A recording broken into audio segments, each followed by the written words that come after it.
అసలు ఈశ్వరుణ్ణి తెలుసుకోవడానికి నేను పూర్వం చేసింది ఏవి మార్గాలు కావు. ఒక్కటే మార్గం ఉన్నది. ఈశ్వరుడు ఎక్కడున్నాడో తెలుసుకోవడానికి. ఎక్కడున్నాడో ఇప్పుడు చెప్పేస్తున్నారు. నీవారస్సూకవత్తన్వి పీతాభాస్వత్యనూపమా.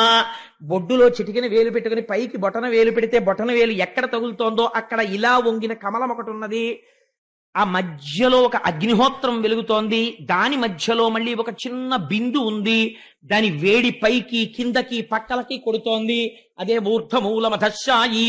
అది 98.64 ఎంత ఉంది కదా ఫారెన్హీట్ డిగ్రీస్. అది ఈ టెంపరేచర్ ని కంట్రోల్ చేస్తోంది. బాడీని రేడియేట్ చేస్తోంది. చల్లగా ఉంటే వేడిని గ్రహిస్తోంది, వేడిగా ఉంటే నీళ్లు పుచ్చుకుంటోంది. అది లోపల వేడిని కల్పిస్తోంది, తేజస్సుని కల్పిస్తోంది. ఇటువంటి అసలు ఆ తేజస్సుకి ఆ జ్యోతికి పేరు లేదు. కానీ స బ్రహ్మస్స శివస్స హరిశ్చేంద్ర స్వక్షర పరమస్వరాట్. నీ ఇష్టం ఏ పేరు పెట్టి పిలువ అది పలుకుతుంది. అదో విచిత్రం. అది ఇక్కడే ఉంది. కాబట్టి నేను అక్కడ తిరగడం ఏమిటి, ఇక్కడే తిరుగుతాను అని నీ చుట్టూ నువ్వు తిరిగి ఆత్మ ప్రదక్షిణ అంటున్నావు. ఇప్పుడు పూజ ఎక్కడ పూర్తయింది? ద్వైతముతో మొదలుపెట్టి అక్కడ ఉన్నాడని చెప్పి ఈశ్వరుడు ఇక్కడున్నాడని అంగీకరించడంతో పూజ పూర్తవుతుంది. కాబట్టి ఇప్పుడు ఇక్కడే ఉన్నటువంటి ఈ ఈశ్వరుడు పాలకొండ. నీకు అశాంతి ఎందుకున్నది? పాలకొండ నువ్వై ఉంటే. అంటే పాలకొండని విడిచిపెట్టి నువ్వు లోకము చుట్టూ తిరుగుతున్నావు. మనశ్శాంతి ఎక్కడి నుంచి వస్తుంది?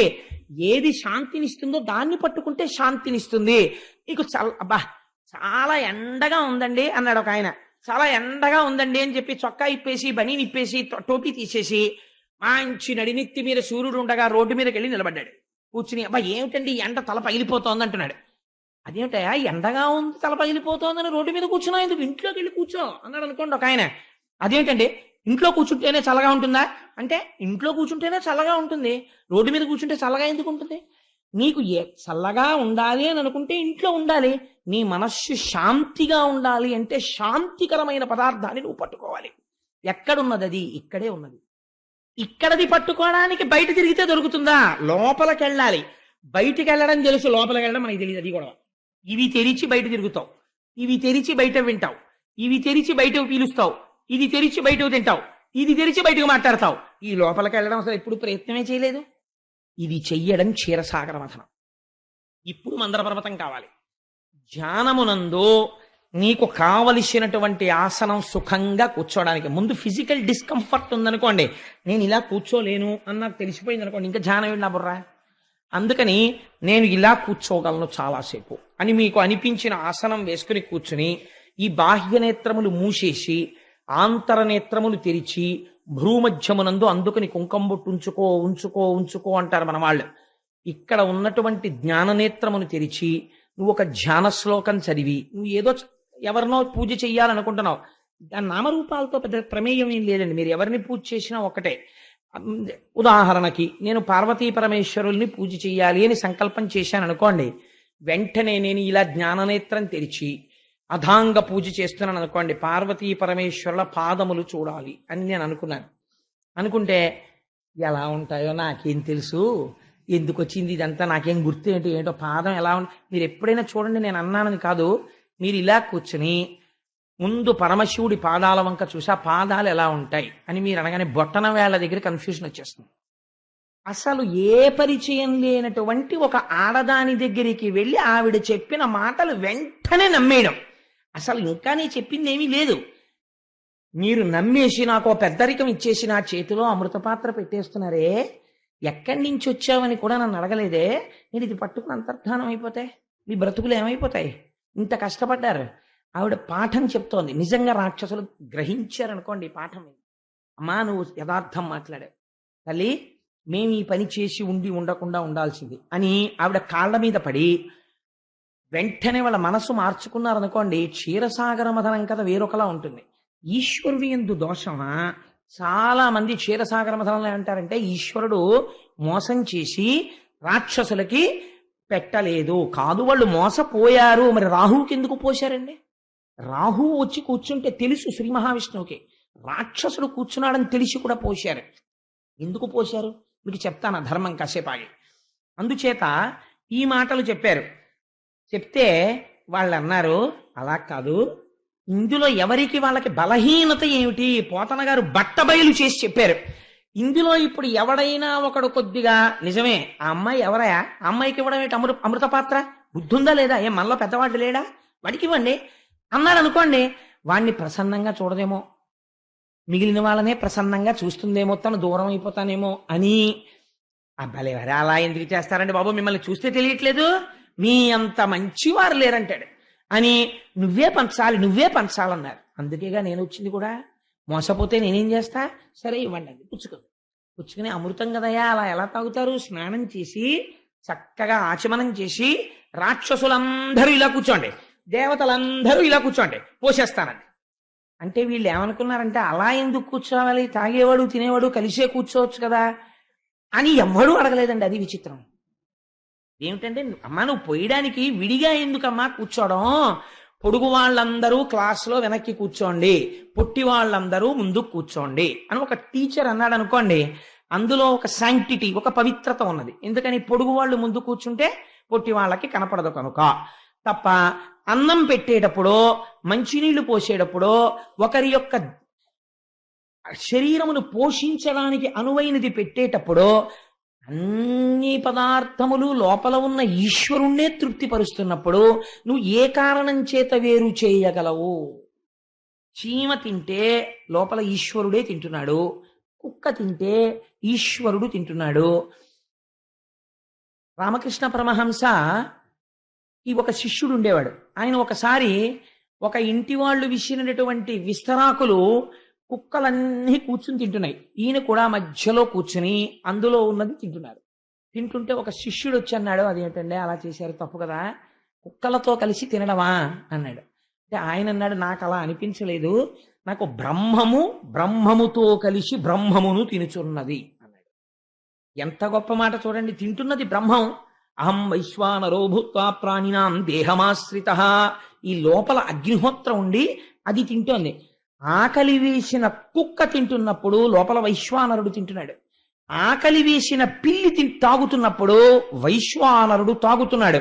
ఒక పిల్లి ఆకలితో మ్యావ్ మ్యావ్ మ్యావ్ అన్నాలు వెళ్ళి తిరిగి మీ ఇంటికి వచ్చి అక్కడ ఉన్న చిన్న గిన్నెలో పాలు పిల్లి తాగుతోంది అనుకోండి, నేనంటాను ఈశ్వరుడు యజ్ఞభాగమును స్వీకరించాడు. ఆ రోజు మీరు యజ్ఞము చేసి సోమయాజి అయ్యారు.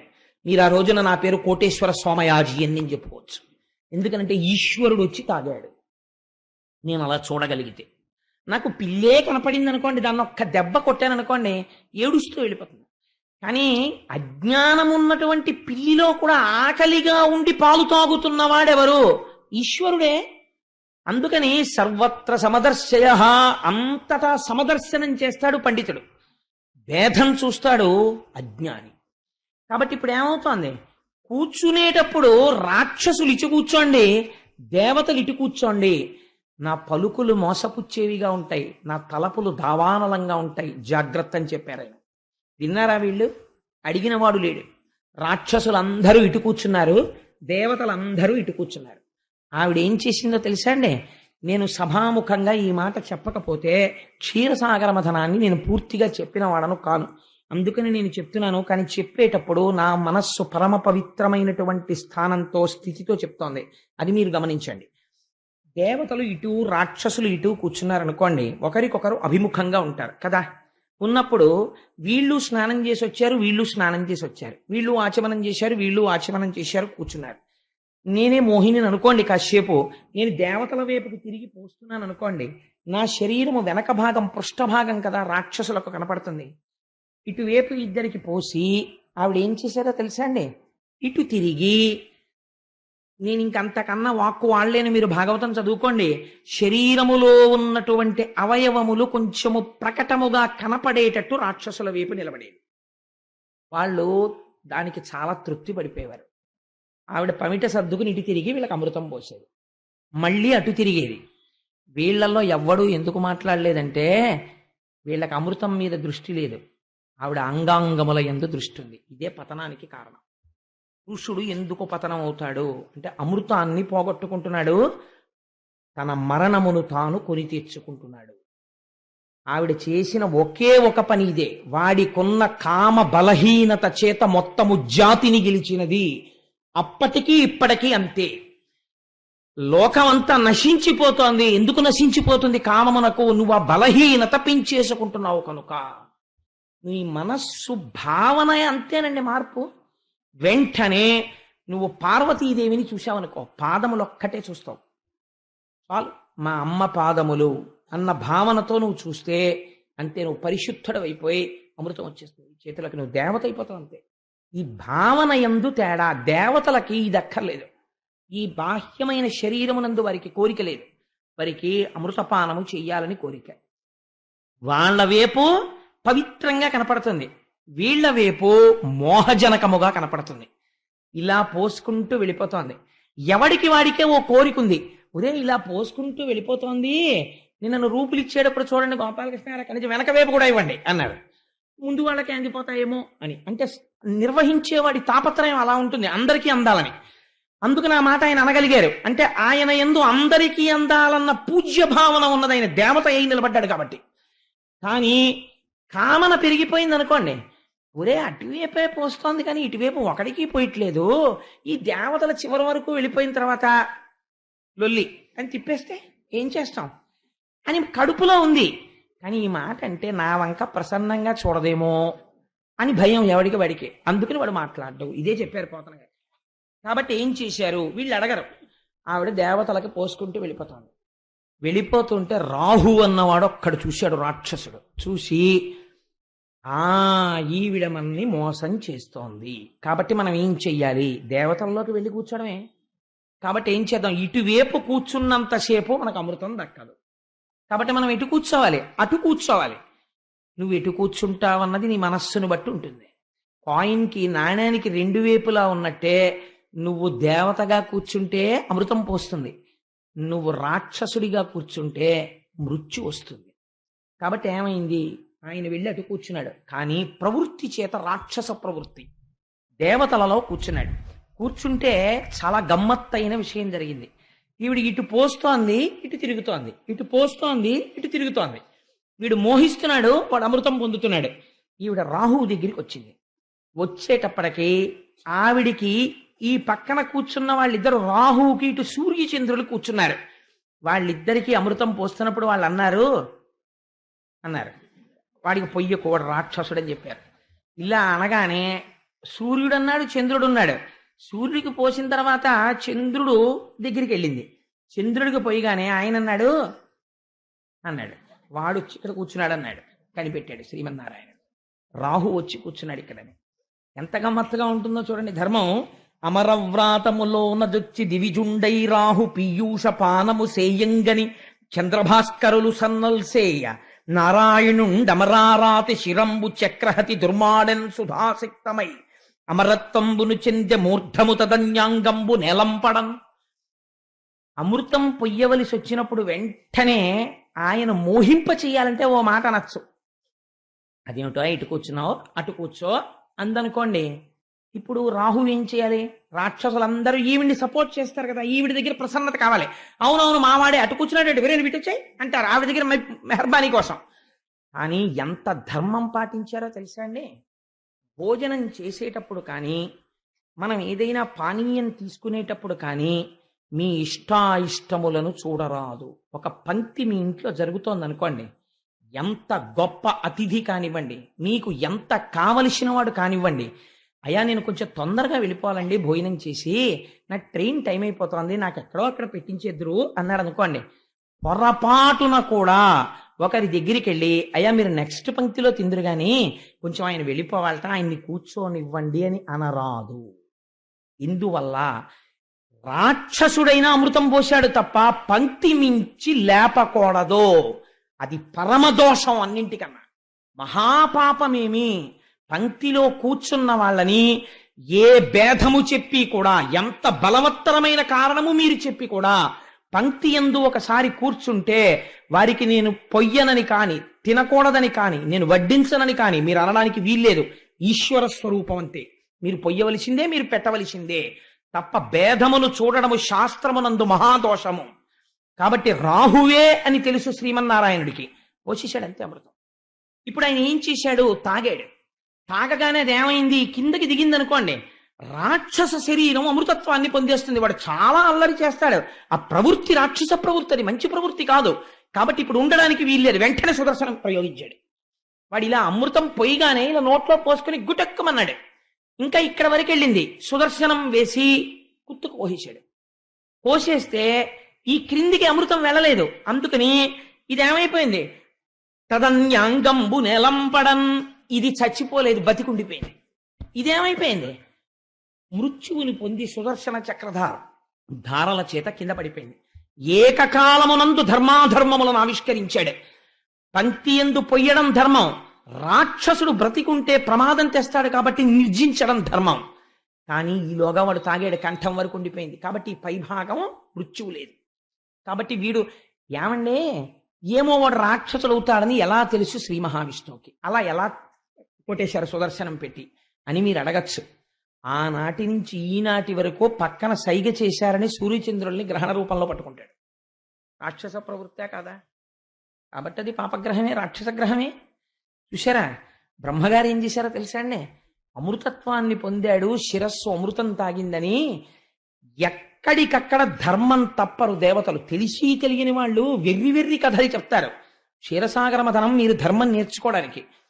మృత్యువు లేని శరీరముతో ఉంది కాబట్టి శిరస్సు నవగ్రహాల్లో ఒక గ్రహస్థానం ఇచ్చి చతుర్ముఖ బ్రహ్మగారు అంతరిక్షమునందు నిక్షేపించాడు. నీకు గ్రహముగా స్థితినిచ్చాడు. కానీ రాక్షస ప్రవృత్తితో అది నడిస్తే ఎవరు మాత్రం ఏం చేయగలరు? ఒక బుధుడు ఎలా ప్రవర్తించాడో, శుక్రుడు ఎలా ప్రవర్తించాడో, రాహువు కూడా అలా ప్రవర్తించవచ్చు కదా. అందుచేత ఆ గ్రహము అలా ఉండిపోయింది రాహుగ్రహమై. ఆనాడు కనుసైగ చేసినందుకు గాను సూర్యచంద్రుల్ని ఇప్పటికీ గ్రహణ రూపంలో పట్టుకుంటూ ఉంటాడు సుమా అని మనకి ఈ సిద్ధాంతాన్ని ఆవిష్కరించి తదనంతరమునందు వరుసగా దేవతలకి అమృతం పోసేసి అటువైపు చివరికి ఇటువైపుకి రాక్షసుల వైపుకి తిరిగి కుండ తిప్పి చూపించి అన్నాడు. ఆయన ఏమీ మాట్లాడలేదు, తను మాట్లాడవలసింది మాట్లాడేశాడు. ఆశ్చర్యం ఏమిటో తెలుసా అండి? ఒక్కడు మోహిని అడగలేదు. మరి వాళ్ళందరికీ ఎందుకు పోసావు? ఒకడికి అటు ఒకడికి ఇటు పోయొచ్చు కదా నువ్వు అని. అప్పుడు అడిగినా సరే ఆవిడ ప్రసన్నంగా చూడదేమో అని బెంగ. వీళ్ళకి అమృతం పోయిందిరా అని బాధలేదు, ఆవిడ ఇంకా చూడదేమో అని బెంగే వీళ్ళకి. అందుకని వాళ్ళు దేవతలతో యుద్ధం మొదలెట్టారు. ఒరే వాళ్ళు అమృతం తాగేశారు, ఇంకా వాళ్ళతో యుద్ధం ఎందుకు? వాళ్ళు చచ్చిపోతారా? వాళ్ళు చావరు. కాబట్టి మనమే చచ్చిపోతాం. ఇంగిత జ్ఞానం ఉందా? కామాద్భవతి సమ్మోహ, సమ్మోహా స్మృతి విభ్రమ, స్మృతిర్భ్రంశాత్ బుద్ధినాశో, బుద్ధినాశాత్ ప్రణశ్యతి. ఎలా నశించిపోతున్నారో చూడండి. ఇదే చెప్పేశాడు గీతాచార్యుడు. కాబట్టి ఏమైంది? దేవతలతో యుద్ధం చేశారు. మోహిని స్వరూపం ఏమైంది? అంతర్ధానం అయిపోయింది. ఎక్కడి నుంచి వచ్చిందని కానీ ఎక్కడికి వెళ్ళిపోయిందని కానీ అడిగిన వాళ్ళు లేడు. ఎంత చిత్రంగా ఉంటుందో చూడండి. ఇది క్షీరసాగర మథనమయ్యా. దేవతలు అమృతం పొందారు. సరే, ఇద్దరు కొట్టుకోవడానికి ఏముంది? కొట్టుకున్నారు. చాలా రోజులు యుద్ధం జరిగింది. అందులో నముచి అని ఒకడు బయలుదేరాడు. వాడు దేవేంద్రుడితో బ్రహ్మాండమైన యుద్ధం చేస్తున్నాడు. చేస్తుంటే దేవేంద్రుడు వాడి పరాక్రమం చూసి ఆశ్చర్యపోయి వీడు ఎలా చనిపోతాడు అని అడిగాడు. అడిగితే తడిలేని పొడిలేని వస్తువుతో చచ్చిపోతానని వాడు వరం అడిగారయ్యా. అందుకని తడి పొడి కాని వస్తువుతో కొట్టన్నారు. తడి పొడి కాని వస్తువు ప్రపంచంలో ఎక్కడ ఉంటుందండి? ఇదే రాక్షస బుద్ధి అంటే. వాడు అన్ని అలాంటి మడతపేచి వరాలే అడుగుతారు వాళ్ళు. ఉంటే తడిగాన్నా ఉంటుంది, లేకపోతే పొడిగాన్నా ఉంటుంది. తడిగాను లేకుండా పొడిగాను లేకుండా ఉంటుందా ప్రపంచంలో ఏదైనా? కానీ ఎంత మృత్యు రాకుండా చూసుకుందాం అనుకున్నా వచ్చి తీరుతుంది ఏదో ఓ రూపంలో. Every law has its own exception. కాబట్టి ఏమవుతుంది? ఈశ్వరుడు దారి వెతికేస్తాడంతే. కాబట్టి ఏది అన్నిటికన్నా శ్రేయస్కరమో, సత్యం ఒప్పేసుకుంటే గొడవ ఎక్కడుంది? ఇది వెళ్ళిపోతుంది.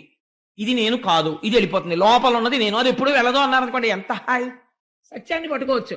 అసత్యాన్ని పట్టుకుని ఎంతకాలం ప్రాకులాడతారు? కాబట్టి వీడు తడిది కాకూడదు, పొడిది కాకూడదు, అలాంటిదైతే చచ్చిపోతానన్నాడు. ఇంద్రుడికి చెప్పేశారు తడి పొడి దాంతో కాందాంతో కొట్టేయన్నారు. ఆయన ఒక్క క్షణం ఆలోచించాడు. తడిగాను కనపడాలి, తడి కాందై ఉండాలి, పొడిగాను ఉండాలి, కానీ తడి ఉండాలి. ఏమిటని ఆలోచించాడు. సముద్రం మీద నురుగులోకి తీసుకెళ్లి వజ్రాయుధాన్ని అటు ఇటు అప్పుడల్లా తిప్పాడు.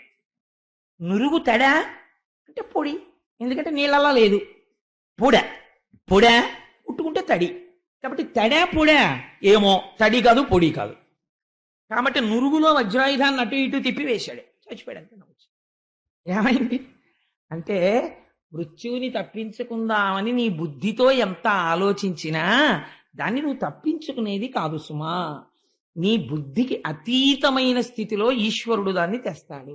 ఆనాడు అసలు బుద్ధే పనిచేయదు, ఇంకా మళ్ళీ బుద్ధితో మృత్యువుని గెలవడం ఏంటి? అదో అసందర్భమైన విషయం. ఈ మాట ఈశ్వరుడు గురించి తపస్సు చేసి, ఈశ్వర నీ ఎందు చెక్కు చెదరనటువంటి భక్తిని కటాక్షించు అన్నారనుకోండి, ఆయన ధ్రువపదాన్ని ఇచ్చేస్తాడు. ఇది ఈ మాట అండ వచ్చిన గొడవ. రాక్షసుల గురించి మీరు అనకండి, నేను అంటాను. ఒక మాట అంట, మీరు నిజాయితీగా ఒక ప్రశ్న వేసుకోండి.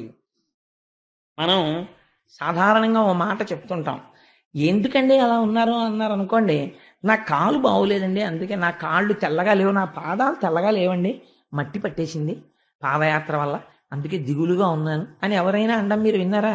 అండవు. లేకపోతే నేను తెల్లగా లేనండి అందుకే నాకు కొంచెం దిగులు అనో, లేకపోతే నేను పొట్టిగా ఉంటే ఎంత బాగున్నావు, ఎవరికి కనపడకుండా ఉంది, ఎక్కడ నిలబడ్డా తెలిసిపోతున్నానండి అని ఏడిచే అలా దిగులుగా ఉండేవాడు ఉంటాడో ఉండడు. మీరు ఏ కారణానికి నీకు ఎందుకు దిగులు అని అడగండి, వాడు ఎవడైనా ఒకటే చెప్తాడు. ఏమని చెప్తాడంటే, నా మనసు బాగోలేదండి. మనసు బాగోలేదంటే, అయ్యా నీ చెయ్యి చూపించంటే చూపిస్తారు, నీ కాలు చూపించంటే చూపిస్తారు, పోని ఈ కంటితో చూడలేని నీ మూత్రపిండాలు చూపించంటే కూడా ఇప్పుడు వచ్చినటువంటి టెక్నాలజికల్ అడ్వాన్స్మెంట్ తో స్క్రీన్ మీద కనబడుతుంది. నీ మనసు చూపించు అని అడిగారు అనుకోండి, ఏది ఎక్కడ చూపిస్తారు చెప్పండి? మనస్సుని మీరు చూపించలేరు. చిత్రం ఏమిటంటే, దాన్ని అట్టుకుని నేను ఆవిడికి ఇచ్చేసాను, కానీ ఆవిడ పుచ్చుకోలేదు అని వీడు అక్కడి నుంచి చదువు మానేసి సంధ్య మానేసి ఓ చిరిగిపోయిన షాలోటి భుజం మీద వేసుకుని ఎండిపోయిన చెట్ల కింద తిరిగి 4 వెర్రిపాటలు పాడి ఆఖరికి పురుగుల మందు తాగాడు. ఏంటి హౌ సిల్లీ ఇట్ ఈస్? ఇక్కడ అర్థం ఉందా? దానికే ఈశ్వరుడు నీకు జీవితం ఇచ్చింది. అలాంటి తుచ్చమైన పనులు చేయడానికే ఎంత నువ్వు దిగజారుడు మెట్ల మీద ఉన్నావు. ఇక నువ్వెవరు ఇంకోళ్ళని అది ప్రేమ అని ఎలా అంటారండి? ప్రేమ అంటే ఏమిటో తెలుసా అండి? ఎంత గొప్ప మాట మాట్లాడిందంటే, ప్రేమకి పర్యాయ పదము వారి సుఖమును అపేక్షించుట. నాకు ఎక్కడదో నాకు జ్ఞాపకం లేదు కానీ ఒక గొప్ప మాట అంటాడు, ఇది అగ్నిహోత్రము, ఏమిటి నమ్మకం, ముట్టుకో కాలుతుంది.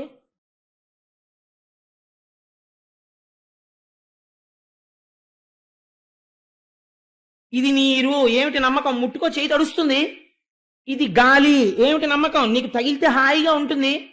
ఇది ప్రేమ, ఏమిటి నమ్మకం, క్షమించగలుగుట, ప్రేమించినదే నిజమైతే మన్నించుటయే రుజువు కదా. అలా గొప్ప మాట, ఎంత గొప్ప మాట వాడారండి. కానీ తను ప్రేమించేయడం ఏమిటి?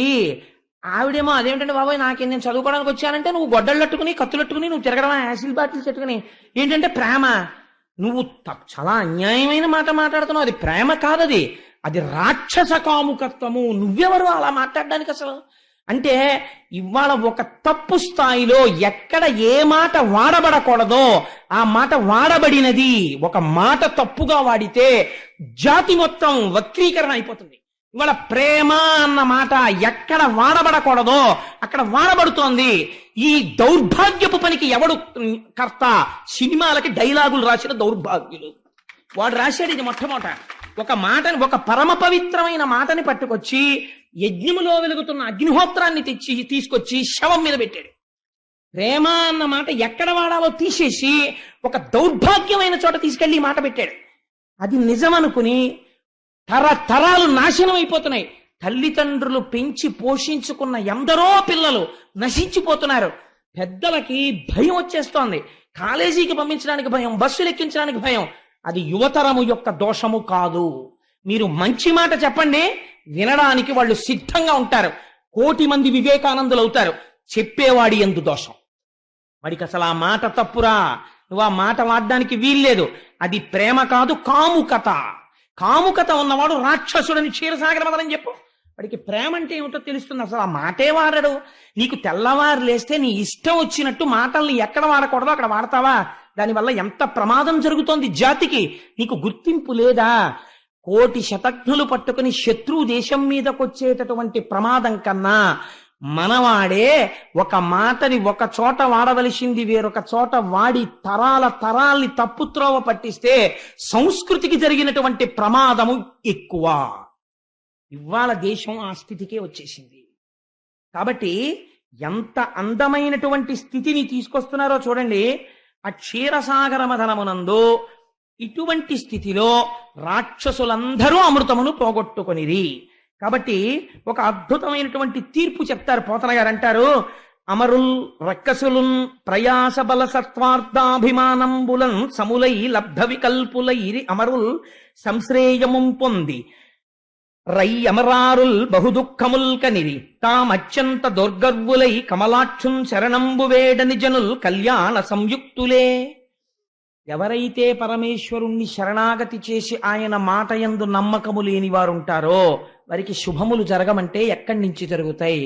ప్రతి చిన్న విషయానికి నాంత నేనన్నవాడు ఎలా బాగుపడతాడు అని తీర్పు చెప్పారు. ఇక్కడ మీకు నేను ఒక విషయం చెప్పకపోతే నేను అసంపూర్ణం చేసిన వాడిని అవుతాను. క్షీరసాగర మథనం. ఏమండి, క్షీరసాగర మథనం అన్నారు కదా మీరు, ఎక్కడో పాలసముద్రం ఉందన్నారు, అందులో మందర పర్వతం దింపారన్నారు, వాసుకుని చుట్టారన్నారు, దేవదానవులు తిప్పారన్నారు, అందులోంచి ఇవన్నీ పుట్టాయన్నారు. దీనికి ఇది కేవలము పురాణ కథ, అంటే పాస్ట్ టెన్స్ లో, భూతకాలములో ఎన్నడో జరిగిపోయిన ఒక వృత్తాంతం అయితే వినడానికి మాకేం అభ్యంతరం లేదు. అది పురాణగ్రస్తము కాబట్టి ఒక సత్యము, ఒక పవిత్రమైన విషయము మేము వింటాం, మాకేం అభ్యంతరం లేదు. కానీ అంతకన్నా ఇందులో ఇంకా మేము తెలుసుకోవలసినది ఏమైనా ఉందా? మీరు ఒక్క క్షీరసాగర మథనాన్ని 4 రోజులు తీసుకున్నారు. అలా ఎందుకు తీసుకోవలసి వచ్చింది? ఎందుకు అంత టైం వెచ్చించారు ఈ లీల మీద? దీని వెనకాతల ఏమైనా ఉన్నదా అంటే ఉన్నది. నేను మీకు మొదటి రోజున విజ్ఞాపన చేశాను, నేను దీన్ని చివర చెప్తానంటూ. నేను ఒక్క మాట ముందు చెప్పాను మీకు. ఏమని చెప్పాను? ఒకటి బాగా గుర్తుపెట్టుకోండి, కష్టం వచ్చినప్పుడు వాళ్ళు ఎవరిని ప్రార్థన చేశారు? దేవతలు శ్రీమన్నారాయణుణ్ణి ప్రార్థన చేశారు. కష్టం వచ్చినా సుఖం వచ్చినా ఈశ్వరుణ్ణి ప్రార్థన చెయ్యడం అనేటటువంటిది ఈ జాతి సొత్తు తప్ప, కష్టం వస్తే ఈశ్వరుడి పాదములను విస్మరించరాదు, నిన్ను గట్టెక్కించవలసిన వాడు ఆయనే. కాబట్టి ఏం చేశారు? ఈశ్వరుణ్ణి ప్రార్థన చేశారు. ఆయనకి కోపం ఉండదు, ఆయనకి ప్రేమ ఉండదు, ఆయన సముడై ఉంటాడు. ఏదో జరగకూడని పొరపాటు ఎక్కడో ఏదో జరిగింది, ఆయన శిక్ష వేశాడు. ఆయన పాదములు పట్టి క్షమార్పణ వేడావు, ఆయన అనుగ్రహిస్తాడు. ఎందుకంటే ఆయనకి శాశ్వత శత్రుత్వం ఉండదు, శాశ్వత మిత్రత్వం ఉండదు. కాబట్టి ఇప్పుడు ఏం చేశాడు? ప్రసన్నుడై ప్రత్యక్షమయ్యాడు. ఏం చెప్పాడు? మీరు దానవులు కలిసి స్నేహం చెయ్యండి. ఇందులో సామాజిక పరమైనటువంటి ఒక నీతి ఉన్నది. ఇప్పుడు ప్రతి చోట మీరు ఒక విషయాన్ని గమనించండి, ప్రతి చిన్న విషయం దగ్గర నుంచి కూడా ఒక నాయకత్వం ఉంటుంది.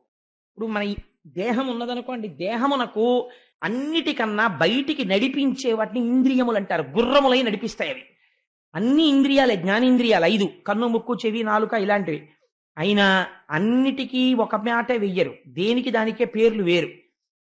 ఒక్క కన్నుని మాత్రం నాయకుడు అంటారు. నయనము నాయక. నయనము అని ఎందుకు పిలుస్తారో తెలుసా అండి? ఇది లీడ్ చేస్తుంది, అంటే మొట్టమొదట అసలు తీసుకెళ్లడం అన్నది ఇక్కడ ప్రారంభం. ఇది ముందు దేన్నో చూస్తుంది, చూసి లాగుతుంది. దా అది ఎంత బాగుందో, రా రా అంటుంది. చాలా బాగుంది, లక్ష్మీ స్వరూపం అని నువ్వు అన్నావు అనుకో, అయిపోయిందంటే ఉద్ధరింపబడిపోయావు. చాలా బాగుంది, ఎలాగైనా నేను అనుభవించాలన్నావు అనుకో, రావణుడు అయిపోయావు. కాబట్టి ఇప్పుడు ఏమైంది? ముందు లాగుతోంది ఏది? నాయకత్వం. ఈ కన్ను లాగుతుంది, ఇంద్రియం. కాబట్టి ఇంద్రియాలకో నాయకుడు ఉన్నాడు, ఎవరు? కన్ను. అలాగే గాత్రములు అంటే అవయవాలు ఉన్నాయి, వీటికో నాయకుడు ఉన్నారు, ఎవరు? బుద్ధి, శిరస్సు. సర్వేంద్రియాణం నయనం ప్రధానం సర్వస్య గాత్రస్య శిర ప్రధానం. ఈ నాయకుడు కొంచెం జాగ్రత్త కలిగిన వాడు అనుకోండి, వీడికి ఒక అలవాటు జరిగిందనుకోండి. అంటే మీకు నేను ఒక ఉదాహరణ చెప్తాను. మీ ఇంటి నిండా దేవతామూర్తుల యొక్క ఫోటోలే ఉంటాయనుకోండి, ఎటువైపు తిరిగినా కంటి వల్ల వచ్చే ప్రమాదం చాలా తగ్గిపోతుంది జీవితంలో. ఎందుకంటే మీరు ఎటు తిరిగినా ఏవి చూస్తారు?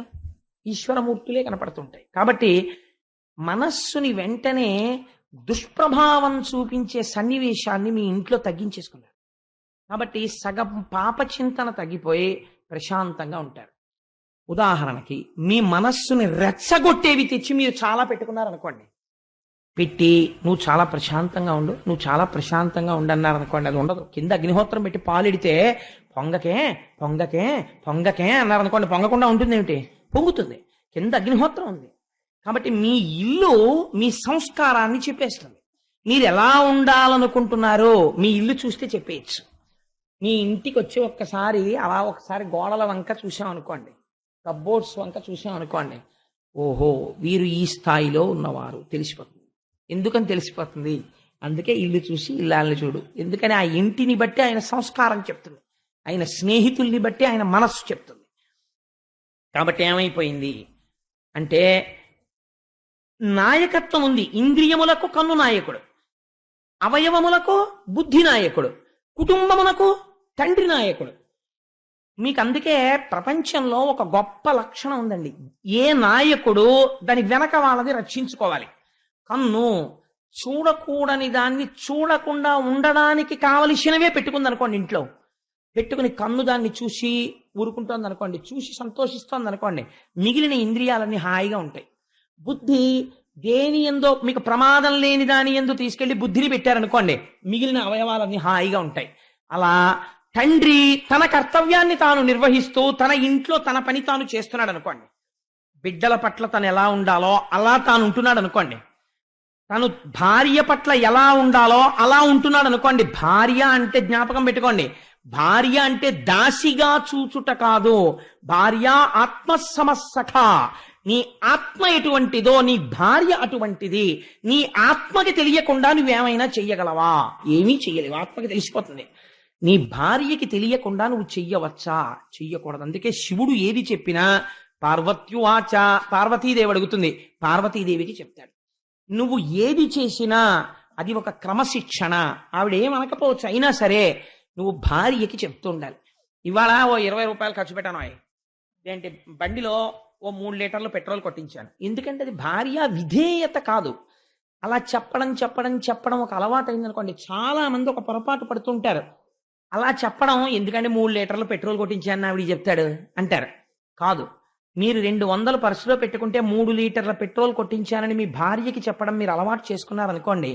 సపోజింగ్ మీరు అలా చేసుకుని అడగాలో, నేను మర్చిపోతుంటాను లేకపోతే అని మీరు మీ భార్యని అడగడం అలవాటు చేశారనుకోండి, ఆవిడని అడిగాక నోరు నొక్కేయకూడదు. మళ్ళీ స్వతంత్రంగా ఆవిడ ఏమండి మొన్న 200 పెట్టుకున్నారు, 50 ఉంది మీ పర్సులో అందనుకోండి, అవును అవి చెప్పడం మర్చిపోయాను, 3 లీటర్లు పెట్రోల్ కొట్టించాను అన్నారనుకోండి, మీకు తెలియకుండా మీ జీవితంలో మీ నడువడి దిద్దుబాటు అవుతుంది. ఎందుకో తెలుసా అండి, ఒక తప్పు పని చెయ్యాలంటే ముందు డబ్బుతో మొదలు పెట్టాలి మొగాడు.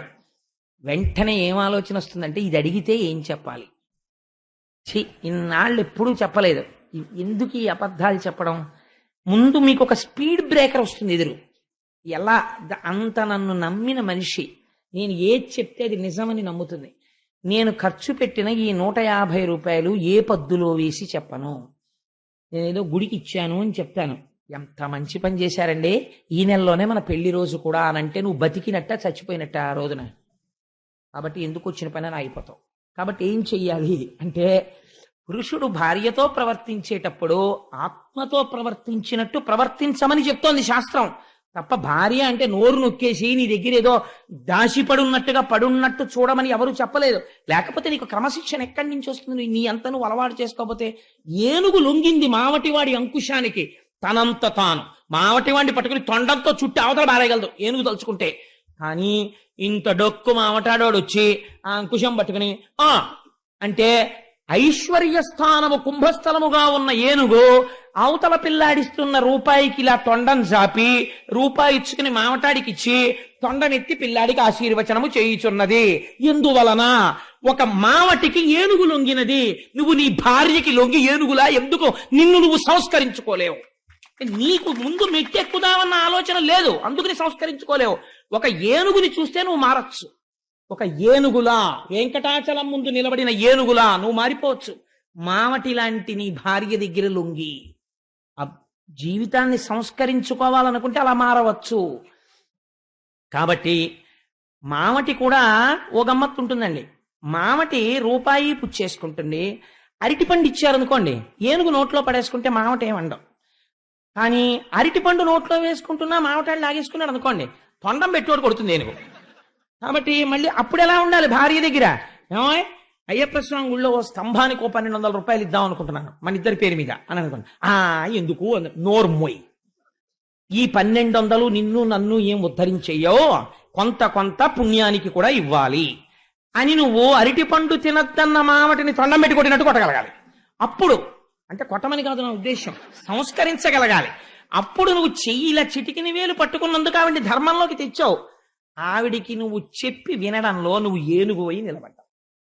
ఇలా నియంత్రించుకో. ఎప్పుడు దేశాన్ని బాగు చేస్తానన్న వాళ్ళు చాలా మంది తమ ఇంటిని బాగు చేసుకున్న వాళ్ళు కారు. అసలు విషయం ఇంట్లోంచి పుడుతోంది, వాడింట్లోంచే.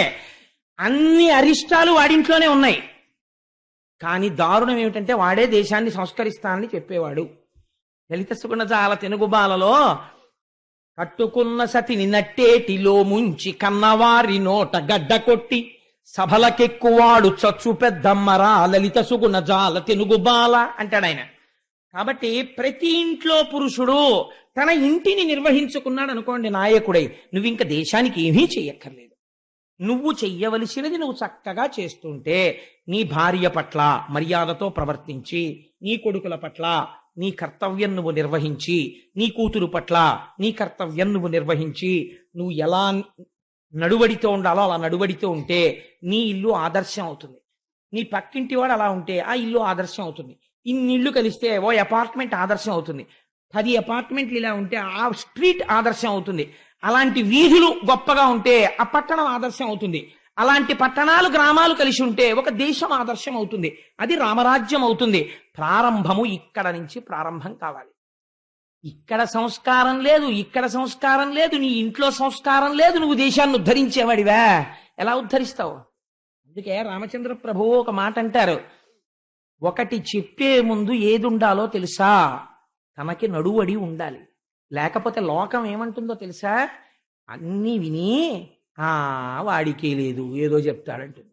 అందుకని వృత్తము నడువడి చాలా ప్రధానము సుమా. ఆ నడువడి లేనప్పుడు ఎన్ని చెప్పినా వినరు, చెప్పే అర్హత ఉండదు కూడా. కాబట్టి ప్రవర్తన నియంత్రించుకో అని చెప్తాడు. నాయకత్వం అన్నది అంత అవసరం. ఈ నాయకత్వము సురాసురులను కలపగలగాలి. ఇంట్లో పిల్లలు పుట్టిన దగ్గర నుంచి చాలా డిసిప్లిన్డ్ గా ఉంటారండి. అబద్ధం. పిల్లలు ఒక్కొక్కసారి పొరపాటు పని చేస్తాడు, తప్పు పని చేస్తాడు. నువ్వు కడుపులో పెట్టు కాచుకోవాలి. కాసుకుని పిల్లాన్ని కూర్చోపెట్టుకుని చక్కగా వాడికి హితబోధ చేసి, నాన్న ఈసారి తప్పు చేస్తే చేశావు, ఇంకెప్పుడు ఇలా చేయి అని నువ్వు చెప్పగలగాలి. చెప్పగలిగితే నువ్వు చెప్పిన విధానం బట్టి వాడు మారుతాడు. మంచిని చెడుని కలుపుకోగలగాలి నాయకత్వం అన్నది. ఎందుకంటే ఒక దేశంలో ఉన్న వాళ్ళు అందరూ మంచి వాళ్ళు ఉండరు, అందరూ చెడ్డవాళ్ళు ఉండరు. కలుపుకోవాలి. కలుపుకుని ఒక పని మొదలు పెట్టావు. శ్రీమన్నారాయణుడు చేసింది అదే. క్షీరసాగర మదనం జరుగుతుంటే ముందు హాలాహలం పుట్టింది, ముందు దెబ్బలాట్లే వస్తాయి. దాన్ని ఇంటి పెద్దవాడన్నవాడు ఆ హాలాహలాన్ని తాను పుచ్చుకోవాలి. అంటే ఆ దెబ్బలాట తాను విని, రే ఏమిట్రా దెబ్బలాట్లో మీరు పిల్లలు అలా మాట్లాడుకోవచ్చా అని హాలాహలం తాను పుచ్చుకొని వాళ్ళకి ప్రశాంతత ఇవ్వాలి. అంటే ఇంకా మనం ఇలా దెబ్బలాడుకోకూడదన్న స్థితి వాడికి తేవాలి. మీరు ఆంతరమునందు తీసుకున్నారనుకోండి, క్షీరసాగర మథనం ఎక్కడ జరుగుతుందో తెలుసా అండి? బయట కాదు, ఇక్కడ చేయగలగాలి మీరు. ఎలాగో తెలుసా? క్షీరసాగరం అంటే మీకు నేను మొట్టమొదటి రోజున చెప్పాను, అది పెరుగుకుండా పాలకుండా ఇక్కడ ఉన్నదని అనుకోండి. ఏమిటా పాలకుండా? ఈశ్వరుడు ఇక్కడే ఉన్నాడు. ఎందుకని? మీరు ప్రతిరోజు ఈ సత్యం ఒప్పుకుంటున్నారు. ఎక్కడ ఒప్పుకుంటున్నారు మీరు చూడండి. మీరు ద్వైతముతో ప్రారంభించి అంతకన్నా ఇంకా గొప్ప స్థితిలోకి వెళ్ళి అక్కడి నుంచి అద్వైతంలో పూర్తి చేస్తారు పూజని. ఎలా? మీరు చూడండి, పూజ కూర్చున్నప్పుడు ఏమంటారు? దేశకాల సంకీర్తనం చేస్తారు. శ్వేతవరాహ కల్పే వైవస్వతమన్వంతరే కలియుగే ప్రథమ పాదే జంబూ ద్వీపే భరతవర్షే భరతఖండే మేరోహ దక్షిణ దిగ్భాగే శ్రీశైలస్య ఈశాన్య ప్రదేశే గంగా గోదావరియోర్ మధ్యదేశే వసతి గృహే సమస్త దేవతా బ్రాహ్మణ హరిహర సన్నిధౌ అస్మిన్ వర్తమానే వ్యవహారిక చాంద్రమానేన శ్రీ పార్థివనామ సంవత్సరే ఉత్తరాయణే శిశిఋతౌ మాఘమాసే కృష్ణపక్షే అని వరుసగా తిథి దగ్గర నుంచి, రోజు దగ్గర నుంచి, నక్షత్రం దగ్గర నుంచి, సమయం దగ్గర నుంచి, ఏం చేస్తున్నారు దగ్గర వరకు చెప్తారు. ఇప్పుడు ఎవరికి చెప్తున్నారు? ఈశ్వరుడు అక్కడున్నాడు, నేను ఇక్కడున్నాను. ఇప్పుడు పూజ మొదలెట్టిన తర్వాత ఏమంటారు? నేను చేస్తున్నాను అని కర్మ కరిష్యే అని నీళ్లు ముట్టుకుని ఓం ప్రకృత్యై నమః, ఓం వికృత్యై నమః, ఓం అని ఒక్కొక్క నామం చెప్తూ, అమ్మా నువ్వు అంత గొప్పదానివి, నేను ఏమీ చేత కానివ్వండి నీ భక్తుణ్ణి, నువ్వే కాపాడాలి అంటూ పువ్వులేస్తారు. కాబట్టి ఇప్పుడు ఏమైంది? ఈశ్వరుణ్ణి పైన పెట్టారు, మీరు కింద నిల్చున్నారు. ఇప్పుడు ఈశ్వరుణ్ణి చాలా విశిష్టమైన స్థానమునందు పెట్టారు, మీరు కింద స్థానంలో నిలబడ్డారు. మంత్రపుష్పం వచ్చింది, అప్పుడు చేతిలో పువ్వు పట్టుకుని లేచి నిలబడ్డారు. నిలబడి ఇప్పుడు ఏమంటున్నారు? నాణ్య పంధాయ నాయ విద్యతే, అసలు ఈశ్వరుణ్ణి తెలుసుకోవడానికి నేను పూర్వం చేసింది ఏవి మార్గాలు కావు.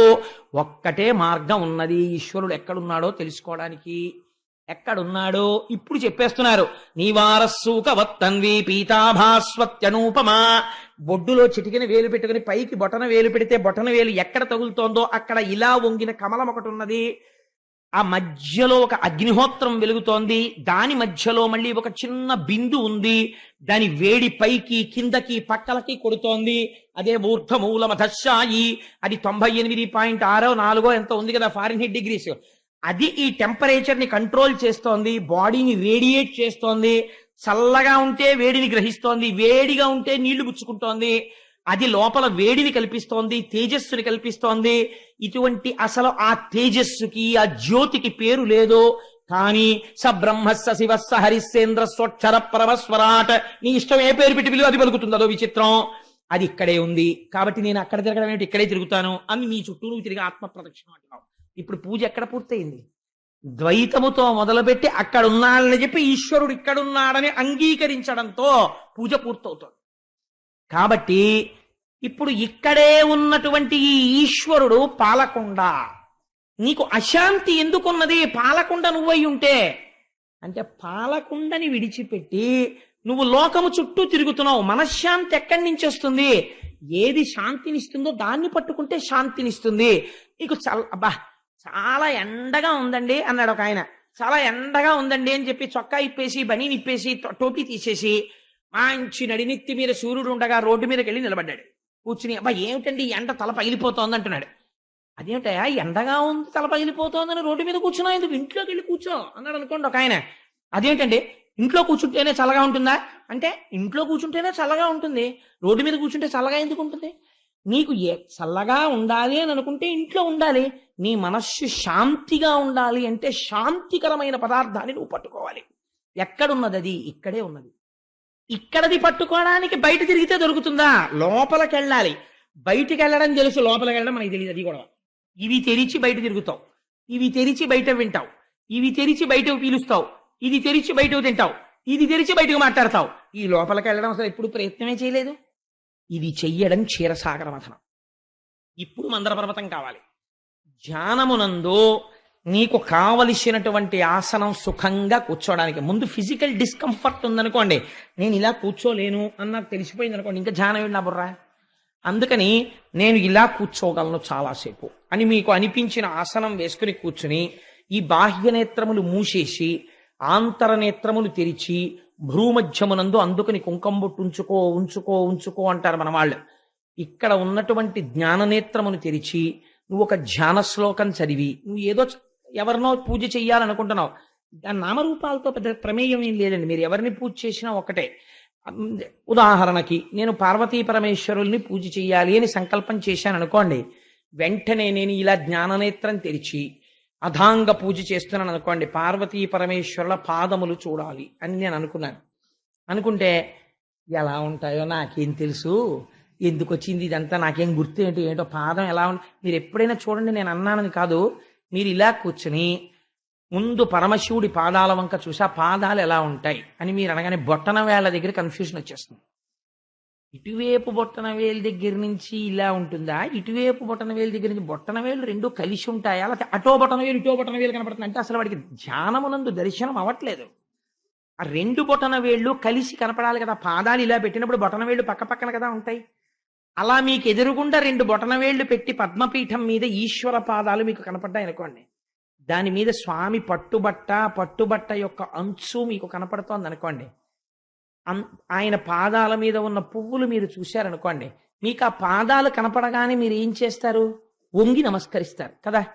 కాబట్టి వెంటనే మీరు ఇలా ధ్యానమునందుండి మీలోంచి మీరు విడివడిపోయి సినిమాలో చూడండి, హీరోయిన్లోంచి హీరోయిన్ వచ్చేసి పెళ్ళాడు అంటుంది, ఇంకో హీరోయిన్ వచ్చేసి వద్దు అంటుంది. అలా మీలోంచి మీరు విడివడి వెళ్ళి ఆ స్వామి పాదములకు వంగి నమస్కరిస్తున్నారు అనుకోండి, చిత్రం ఏమైపోతుందో తెలుసా అండి?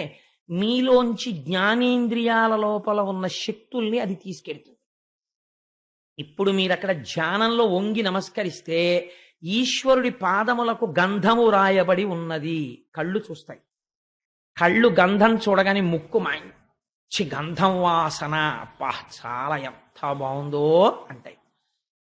గంధం వాసన పీల్చాక వశిష్ఠాది మహర్షులందరూ ఇతపూర్వము పూజ చేసినటువంటి నాగపడగ పుష్పాలు, తామర పువ్వులు ఉన్నాయి.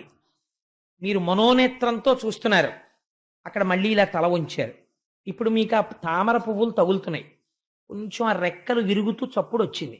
ఆ పద్మ సుగంధమును మీరు పీలుస్తున్నారు. ఈలోగా వశిష్ఠాది మహర్షులు చుట్టూ నిలబడి సహస్రశీర్షా పురుష సహస్రాక్ష సహస్రపాత్ అంటున్నారు. అది మీకు వినపడుతోంది. మీ టెలిఫోన్ మోగింది, మీకు వినపడలేదు. ఎందుకు వినపడలేదు? మీకక్కడ లేనిది వినపడుతోందా? ఉన్నది వినపట్టలేదా? ఎలా కుదిరింది అది? అలా ఎలా కుదురుతుందండి? అది సాధ్యమా? సాధ్యమే, ధ్యానము చేత. ఇప్పుడు ఏం చేశావు నువ్వు అంటే, పాల సముద్రంలో మందర పర్వతాన్ని దింపావంటే మనస్సుని అక్కడ పెడుతున్నావు తీసుకెళ్ళి. ఇది జ్ఞానేంద్రియములతో కలిసి వెళ్ళి నిలబడుతోంది పాల సముద్రంలో. కానీ ఒకటి గుర్తుపెట్టుకోండి, ధ్యానమునందు నిష్ట కుదరడానికి చాలా ప్రయత్నం చేయాలి. లేకపోతే ఏమవుతుందో తెలుసా అండి? స్టంబుల్ అవుతుంది. మందర పర్వతం ఊగినట్టే ఊగుతుంది అది. దాన్ని అసలు పైకి ఎత్తడమే చాలా కష్టం. మీరు ఎస్ ఈశ్వర పాదాలు చూడు అని మీరు అనగానే అది రైతు బజార్కి వెళ్ళిపోతుంది, రాదు. అందుకని తౌగాలు పెట్టి తవ్వాలి దాన్ని. విశ్వకర్మ ఆ త్వష్ట చేసిన తౌగాలు పెట్టి తవ్వాలి దాని మొదలు. అంటే నోరు మొయ్యి, నువ్వు ఎక్కడికి వెళ్ళావు నాకు తెలుసు రా అని మళ్ళీ తేవాలి. మీరు కంగారు పడిపోయి ఇంకా నా బతుకేమిటి, నాకు జానం ఏమిటి అని లేచి వెళ్ళిపోకూడదు.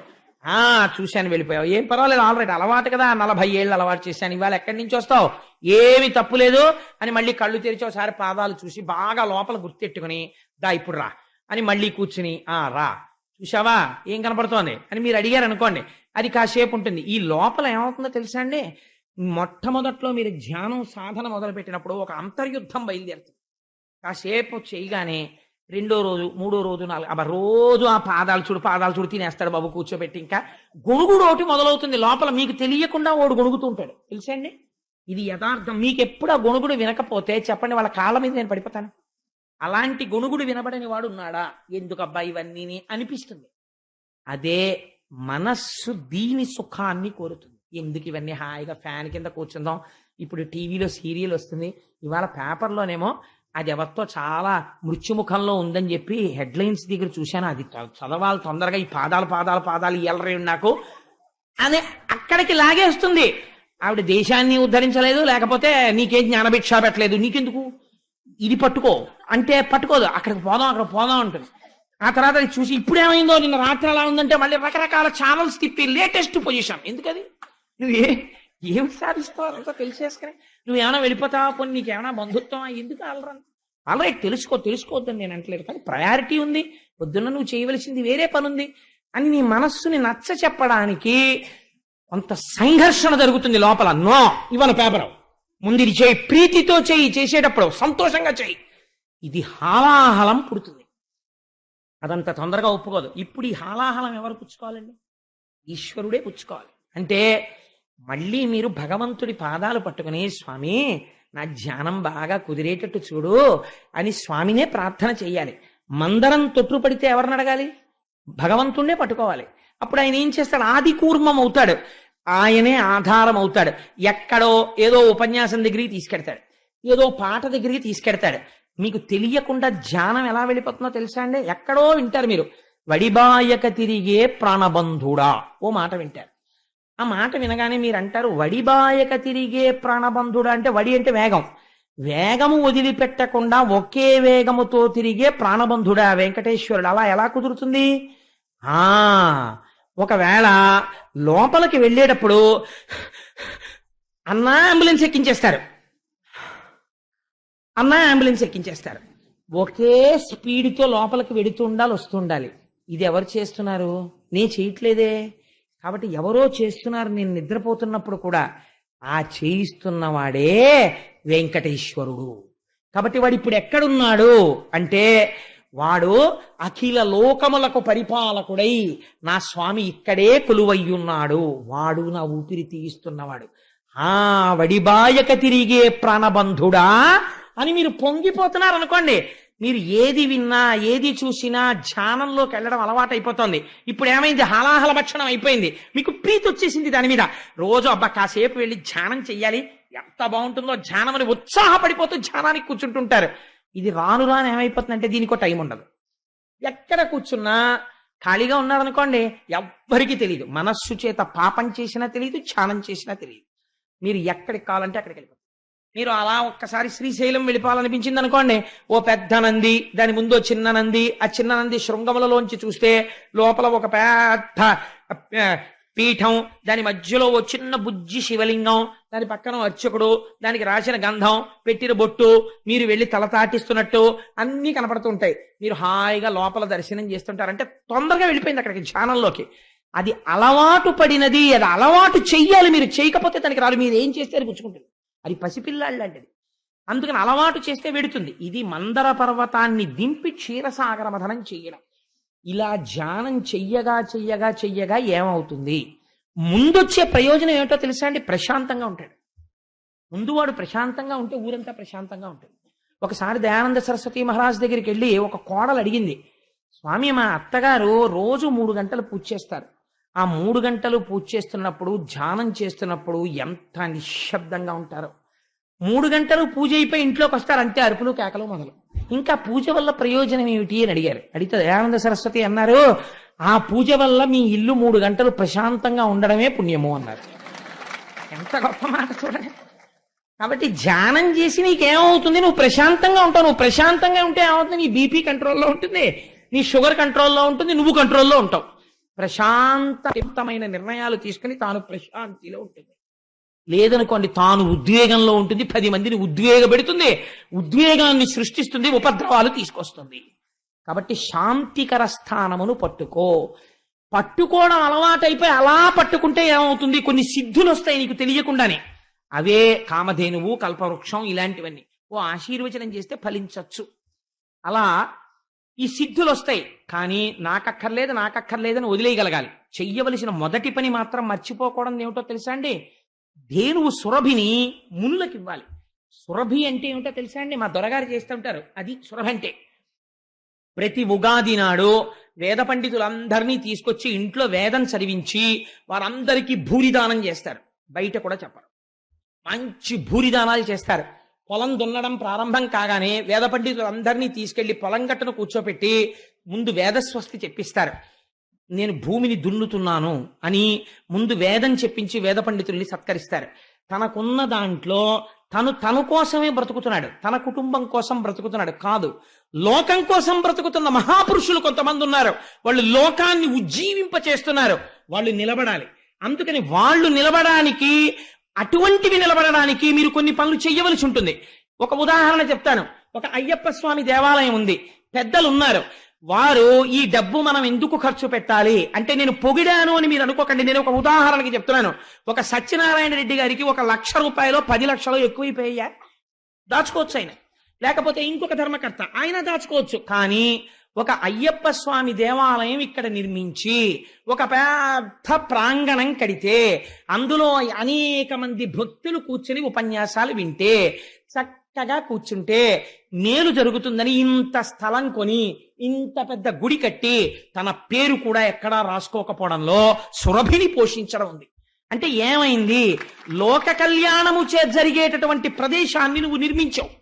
ఇప్పుడు ఇక్కడ ఏమవుతోంది? లోక కళ్యాణము జరుగుతోంది, భాగవతం జరుగుతోంది. లోక కళ్యాణం 10 మంది ఉద్ధరింపబడతారు. ఒక పూజ జరుగుతోంది, 10 మంది ఉద్ధరింపబడతారు. గోపాలకృష్ణ గారు ఎందుకంత అహర్నిశలు కష్టపడాలి? హాయిగా వెళ్ళి ఆయన టీవీ చూస్తూ కూర్చోవచ్చు. రాత్రనక పగలనక నిద్ర మానేసి ఇవన్నీ కాగితాలు వేసి, నెంబర్లు వేసి, టోకెన్లు ఇచ్చి, పేపర్లు కొని, కుంకం ప్యాకెట్లు కొని, ఇవన్నీ ఆయన ఎందుకు ఆర్గనైజ్ చేయాలి? ఇది సురభి అంటే. తనకున్న శక్తిని ఆయన ధారపోస్తున్నారు, ఐశ్వర్యాన్ని కొందరు ధారపోస్తున్నారు, ఇంకొకడు తను చేయవలసింది తాను చేస్తున్నాడు. ఇది లోక కళ్యాణము కొరకై మహర్షులకు సురభినిచ్చుట. ఇది నీ జీవితంలో నువ్వు అలవాటు చేసుకోవాలి. అయ్యా, రేపొద్దున్న శరన్నవరాత్రులు చేస్తే ఆ కాలంలో ఒక్కొక్కసారి వర్షం పడుతోంది, మంచు పడుతోంది, ఇబ్బంది పడుతున్నాం. ఒక ఆచ్ఛాదన మంటపాన్ని నిర్మిద్దాం. పోల్స్ వేసేసి, హారిజాంటల్ పోల్స్, వెర్టికల్ పోల్స్ వేసి ఉంచుకుందాం. ఓపెన్ ఎయిర్ హాయిగా ఉంటుంది సమ్మర్ లో. పర్మనెంట్ స్ట్రక్చర్ వద్దు. పెట్టుకుంటే ఎప్పుడైనా మంచు ఎక్కువగా ఉందనుకోండి, ఒక చక్కటి టార్పాలిని ఏదైనా తీసుకొచ్చి పైకి ఎక్కించేద్దాం. మంచు పడదు, కూర్చుని విందాం. కాబట్టి మీ అందరూ కూడా ఒక్కొక్క పోల్కి 1200 అవుతుందట, మీలో ఎవరైనా ఇవ్వగలిగిన వారు ఉంటే ఇవ్వండి అన్నారు. అనగానే ఎస్, ఇక్కడ ఒక ఆచ్ఛాదన మంటపం వచ్చిందనుకోండి, ఏమైపోతుంది, ఆ స్తంభం వలన అది ఎంతమందికి నీడనిస్తోందో శరీరాలు వెళ్ళిపోతాయి. ఆశ్చర్యం ఏమవుతుందో తెలుసా అండి, ఆ స్తంభము ఎంత కాలము నీడనివ్వడానికి అక్కడ ఉన్నదో అంత కాలము తరతరాల వరకు అంతమంది భాగవతుల మీద మంచు పడకుండా నీడ పట్టిన పుణ్యము వాడి ఖాతాలో పడిపోతూనే ఉంటుంది అలాగా. కాబట్టి ఇప్పుడు ఏమైంది, మీరు సురభిని ఎన్నుకున్నారు, 100 మంది పరిగెత్తుకొచ్చి తీసుకోండి 1200 అన్నారు. ఏమైపోయింది, సురభి ఇది పూజ తన కొరకు కాదు, అందుకని ధేనువుని ఎవరికి ఇచ్చారు, మహర్షులకు ఇచ్చారు. వాళ్ళు వాళ్ళ కోసం తాగరా పాలు, ఆ పాలు అభిషేకం చేస్తారు, చేసి సంకల్పం ఏం చెప్తారు, నాకు నా భార్యకి ఏం చెప్పరు, లోక శాంత్యర్థం అని వాళ్ళు అభిషేకం చేస్తారు. అటువంటి మహాపురుషులను సేవించడమే సురభిని మహర్షులకు ఇచ్చుట. ఇది చేసి తీరాలి. ఉచ్చైశ్రవమును కోరకు రాక్షస బుద్ధి, చేసిన ప్రతి దాంట్లో కీర్తి కోరకు ఈశ్వరుడు నా చేత చేయించుకున్నాడు అంటుండు, పేరేయించుకోకు. కాబట్టి ఏమైపోయింది, ఉచ్చైశ్రవాన్ని వదిలేవు, కానీ సురభిని మాత్రం మునులకిచ్చావు. అలా క్షీరసాగర మథనం చేస్తే లక్ష్మి ఆవిర్భవించినది. లక్ష్మి అనగా ఎవరు, మొన్నటి రోజున మీకు చెప్పాను, కేవల ఐశ్వర్యము కాదు, ఐశ్వర్యం అంటే జ్ఞానము. అంతటా నిండి నిబిడీకృతమై ఈశ్వరుడు ఉన్నాడు అన్న జ్ఞానము లోపల స్థిరపడుట. ఇప్పుడు నువ్వెవరిని ద్వేషిస్తావు, ఒకవేళ ద్వేషిస్తే ఎందుకు ద్వేషిస్తావు, వాళ్ళని సన్మార్గంలో పెట్టడానికి ద్వేషించాలంతే. కాబట్టి ఇప్పుడు ఏమైపోయింది, అందుకే పెద్దలు శాపం ఇస్తుంటారు, అగస్త్యుడు శపించాడు, దుర్వాసో మహర్షి శపించారంటారు. వాళ్ళు ఎందుకు శపిస్తారో తెలుసా అండి, తపస్సు ఎక్కువైపోయి కోపాలు ఎక్కువైపోయి కాదు, అవతల వాడు భ్రంశమును పొందకుండా శాపానుగ్రహం ఇచ్చి తొందరగా గట్టెక్కిస్తుంటారు. కాబట్టి ఏమైపోతుంటుంది, ఇలా మీరు భగవంతుణ్ణి సేవించడంలో అంతటా ఈశ్వరుడున్నాడు అన్న జ్ఞానము నిలబడుతుంది. ఈ జ్ఞానము నిలబడితే ఏమవుతుంది, ఆ జ్ఞానము వలన మోక్షమును పొందుతారు. ఈ లక్ష్మి దేనికెడుతుంది, అమృతము బయటికి వస్తుంది. ఈ అమృతము మీకు దక్కుతుందని నమ్మకం లేదు. దేవగణాలు అసురగణాలు కలిసి చిలకాలి. ఎందుకని, ఇక్కడే కామం ఉంటుంది, క్రోధం ఉంటుంది, ఇక్కడే భగవద్భక్తి ఉంటుంది. కానీ కామక్రోధములను కూడా మీరు కలుపుకోవాలి. ఎలా కలుపుకోవాలో తెలుసండి, కామము తుచ్చకామము నుంచి ఈశ్వర కామముగా మార్చుకోవాలి. ప్రయత్నపూర్వకంగా భగవత్కథ విందాం, గుళ్ళోకి ఎడదాం, గోపురానికి ఎడదాం, ఓ రూపాయి దానం చేద్దాం. మిమ్మల్ని మీరు నియంత్రించుకోవాలి. క్రోధము, నాకు ఎందుకు ఈ కోపం, కోపం మీద కోపం రావాలి. కాబట్టి ఏమైపోయింది, గట్టెక్కేశారు. ఇదే అమృతమును పొందుట. ఈ అమృతం పొందడానికి రాక్షసులు పరిగెత్తారు, కలహం వచ్చింది, దేవతలు విష్ణువును పట్టుకున్నారు, అమృతం దక్కింది. ఇది క్షీరసాగర మథనము. ఇప్పుడు బయట క్షీరసాగర మథనం, ఇక్కడే క్షీరసాగర మథనం. కాబట్టి ఇంత ఆంతర సిద్ధాంతాన్ని ప్రతిపాదించి అద్భుతమైన క్షీరసాగరం చేస్తే ఒక మహత్తరమైన ఆశ్చర్యకరమైన ముక్కు మీద వేలేసుకోవలసిన పని జరిగింది. ఏమిటో తెలుసా అండి, అన్నీ బానే ఉన్నాయి. హాలాహలం భక్షించాడు కదా పరమశివుడు. ఓ రోజున అడిగాడు ప్రమదగణాలను, విరే ఆ రోజున వాళ్ళు ఏదో చిలుకుతున్నాం, విషం వచ్చిందని వచ్చారు, తాగేశాను, ఇంకా మళ్ళీ పని అయిపోయింది కదా, ఎవరు రారు. ఆయనకి అందుకే ఈశ్వరుడికి ఓ పేరండి అభిషేకంలో, ప్రథమో దైవ్యోభిషక్ అంటారు అభిషేకం చేసేటప్పుడు. సాధారణంగా మనం డాక్టర్ గారి దగ్గరికి వెళ్ళిన వాళ్ళు టోకెన్ పుచ్చుకుని, ఏమండి మీ టర్న్ 9 గంటలకు వస్తుంది, వచ్చే నెల 15వ తారీఖున మీ టర్న్ వస్తుందన్నారు అనుకోండి. ఐవీరావు గారు ఓ పుణ్యాత్ముడు ఉన్నారు ఈ ఊళ్ళో, ఆయన దగ్గర టోకెన్ దొరకాలండి. ఓ 20 రోజులు పోయిన తర్వాత ఎప్పుడో టోకెన్ దొరుకుతుంది. ఆ హాస్పిటల్, ఈ హాస్పిటల్ తెల్లవారిన దగ్గర నుంచి వింటారు. టోకెన్ పుచ్చుకున్న ఎవడైనా సరే పక్కన స్టూల్ మీద కూర్చుని, నాకు కడుపు నొప్పిగా ఉందండి, చెవులో పోటుగా ఉందండి, కంట్లో నొప్పిగా ఉందండి, తలకాయ పోటుగా ఉందండి, తిన్నదరగట్లేదండి, అరిగినా కూడా అరగలేదని బెంగొచ్చేస్తోందండి, ఇలాంటి దిక్కుమాలిన రుగ్మతలు చెప్పేవాడే కానీ సరదాగా వచ్చి ఓ శ్లోకం చెప్పేవాళ్ళు లేడయా అని ఐవీరావు గారు అనొచ్చా, అనరు. ఎందుకనరు, ఎవరు చెప్పరు ఆ శ్లోకాలు ఆయన దగ్గర బాధలే చెప్తారు అంతే. అంతే ప్రథమో దైవ్యోభిషకు ఈశ్వరాంశ. ఇన్ని చెప్పి ఎవడైనా టోకెన్ తీసుకుని 15 రోజులు పోయిన తర్వాత వెళ్ళి, డాక్టర్ గారు అలా మీరు అప్పుడు ఎప్పుడో నాకు ప్రిస్క్రిప్షన్ రాశారండి, నా స్పాండిలైటిస్ బాగా తగ్గింది, మీకు కృతజ్ఞత చెప్పుకుందామని టోకెన్ తీసుకుని క్యూలో 2 గంటలు నించున్నానండి అని చెప్పిన వాడు ఉంటాడా? అలా ఉంటే ఐవీరావు గారు ఆశ్చర్యపోతారు, అదేమిటో నాకు థ్యాంక్స్ చెప్పడానికి టోకెన్ ఇచ్చుకుని ఇంకొక గంట రేపు కూర్చున్నాడని. కాబట్టి క్షీరసాగర మథనంలో హాలాహలం వస్తేనే శివుడి దగ్గరికి వస్తారు, తర్వాత ఏం జరిగిందో చెప్పడానికి శివుడి దగ్గరికి రారెవరు. అంతే లోకం యొక్క పోకడ. కాబట్టి ఇప్పుడు శివుడు అడిగాడు ప్రమదగణాలను, ఏమైందిరా అసలు క్షీరసాగర మథనం అని. అంటే వాళ్ళన్నారు, మీకు ఆశ్చర్యకరమైన విషయం అండి, ఆఖరణ మోహిని వచ్చింది, వచ్చి అమృతాన్ని దేవతలకు పంచిపెట్టింది అన్నారు. అంటే ఇప్పుడు ఆయన అన్నాడు మోహిన అన్నాడు. ఎందుకో తెలుసా అండి, ఆయనకు ఒక పెద్ద నమ్మకం, వాళ్ళ ఆవిడంత అందమైంది సృష్టిలో లేదు. నిజమే, ఆవిడే అందగత్తె ప్రపంచంలో. మరి అంత అందగత్తె మా ఆవిడైతే మా ఆవిడ కన్నా అందగత్తెరా మోహిని అన్నాడు. మీ ఆవిడ కన్నా అందగత్తె అని చెప్పడం కుదరదు కానండి, మీ ఆవిడ్ని ఉపాసించే అందం పొందాడండి ఆయన అన్నారు. అది యథార్థం తెలుసా అండి. తాం పద్మినీమీం శరణమహం ప్రపత్యే, ఈం బీజాక్షరోపాసన చేశారు శ్రీమన్నారాయణుడు. అందుకని మోహిని అయినారు. అందుకే శివ శివా, రుద్ర రుద్రాణి, శంభు శాంభవి, భవ భవాని భార్యాభర్తల పేర్లు. నారాయణ నారాయణి భార్యాభర్తలు కారు, అన్నా చెల్లెళ్ళు. నారాయణుడు ఎలా ఉంటాడో నారాయణి అలా ఉంటుంది. అందుకని అచ్చు మీ ఆవిళ్ళలాగే ఉన్నాడండి మీ బావమరిది. ఒరే ఇదేదో చాలా తమాషాగా ఉందిరా, మా బావమరిది అచ్చు మా ఆవిళ్ళ అయ్యాడా, ఓసారి చూడాలనుంది పదండి అయితే అన్నాడు. కైలాసగిరి మీద ఖండెందు భూషణుడొకనాడు కొలువు ననున్న వేళ, అంగనయై విష్ణుడ సురుల వంచించి సురలకు అమృతంబు సురలిడుట, విని తేవియును తాను వృషభేంద్రగమనుడై కడు వెట్క భూత సంఘములు కొలువ, మధుసూదనుండున్న మందిరంబున కేగి పురుషోత్తముని చేత పూజ బలసి, తాను కూర్చుండి పూజించదనుజవైరి కుశలమేమీ కుమాకును కుశలమనుచు, మధుర భాషలు హరిమీద మైత్రి నెరపై హరుడు పద్మాక్ష చూచి ఇట్లనియ ప్రీతి. పరమశివుడు గబగబా ఒరే చూసొద్దాం అయితే పదండి రా అన్నాడు. ప్రమదగణాన్ని తీసుకున్నాడు, పార్వతీదేవిని తీసుకున్నాడు, వైకుంఠానికి వెళ్ళాడు. వైకుంఠానికి వెళ్ళగానే గబగబా శ్రీ మహావిష్ణువు బయటకు వచ్చారు. రండి రండి బావగారు అన్నారు, తీసుకెళ్లారు, కూర్చోపెట్టారు. శంకరుడికి పాదాభివందనం చేశాడు, పూజ చేశాడు, కూర్చోబెట్టాడు. కూర్చోబెట్టి మీరు బాగున్నారా అంటే మీరు బాగున్నారా అని ముందు కుశల ప్రశ్నలు అడిగారు. అన్ని అడిగిన తర్వాత చాలా సంతోషించారు. శంకరుడు అన్నాడు శ్రీ మహావిష్ణువుతోటి, వాళ్ళ మర్యాదలు అలా ఉంటాయి, మధ్యలో కొడుకునే వాళ్ళు కొడుకుంటారు కానీ, భావించి కొందరు బ్రహ్మంబు నీవని తలపోసి కొందరు ధర్మమనియు, చర్చించి కొందరు సరదీశ్వరుడని సరవి కొందరు శక్తి సహితుడనియు, చింతించి కొందరు చిరతరుండవ్యయుడాత్మతంత్రుడు పరుండధికుడనియు, దొడరి యూహింతురుతుది నద్వయద్వయ సద్విశిష్ట సంశ్రయుడవీవు, తలపనొక్కంత వస్తు భేదంబు గలదే, కంకణాదులు పసిడి యొక్కటియు కాదే, కడలు పెక్కైన వర్ధి యొక్కటియు కాదే, భేదమందును విను వికల్పింపవలదు. అయ్యా కొంతమంది నువ్వే శక్తి స్వరూపం అంటారు, కొంతమంది నువ్వు శివుడు అంటారు, కొంతమంది విష్ణు అంటారు, కొందరు పరబ్రహ్మం అంటారు, కొందరు స్థితికారుడు అంటారు, కొంతమంది నారాయణుడు అంటారు. నేనంటున్నాను మహానారాయణ, సముద్రంలో ఎన్ని బుడగలు పట్టినా ఒక సముద్రమే అయినట్టు, ఎన్ని బుడగలు పుట్టినా అవి సముద్రమే కదండి. సముద్రం కన్నా భిన్నత్వం ఉందా బుడగలకి? ఎన్ని ఆభరణాలుగా కనపడినాది బంగారమే అయినట్టు, ఎంత జగత్తుగా కనపడినా ఉన్నది విష్ణువే అని నేను అంటున్నానయ్యా అన్నారు. అంటే శ్రీ మహావిష్ణువు నవ్వారు.